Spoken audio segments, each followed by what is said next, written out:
பிரைஸ்லாட். ஒரு குட்டி கதை கேட்கலாமா? இலையும் மண்ணாங்கட்டியும் பெஸ்ட் ஃப்ரெண்டா இருந்தாங்களாம். ஒரு நாள் 2 பேரும் ஒரு முடிவு பண்ணாங்களாம்.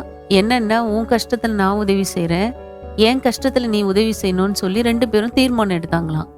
ஒரு நாள் பயங்கரமான புயல் வந்துதான். அப்போ அந்த இலை பறந்து போகாதபடி மண்ணாங்கட்டி அது மேல போயிட்டு உட்கார்ந்துச்சான். கொஞ்ச நேரம் கழிச்சு மழை வந்த உடனே அந்த இலை மண்ணாங்கட்டி மேல மூடி பாதுகாத்துச்சான்.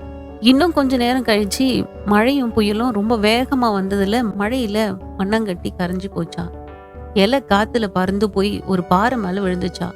அந்த பாறை இலைய பார்த்து சொல்லிச்சான், போயும் போயும் ஒரு மண்ணாங்கட்டிய ஃப்ரெண்டா பிடிச்சியே, என்ன போல ஸ்ட்ராங்கான ஆளை பிடிச்சிருந்தா இந்த நிலைமை உனக்கு வந்திருக்காதுல்ல அப்படின்னு சொல்லிச்சான். வேதாகமத்துல சங்கீதம் 62:6 சொல்லுது, அவரே என் கண்மலையும் என் ரட்சிப்பும் என் உயர்ந்த அடைக்கலுமானவர், நான் அசைக்கப்படுவதில் என்று. நம்மளுடைய வாழ்க்கையில புயல் போல போராட்டங்கள் வந்தாலும் நீங்க தேவனை நோக்கி நம்பி இருக்கும் போது அவரே உங்களுக்கு கண்மலையாயிருப்பார், உங்களை பாதுகாப்பார்.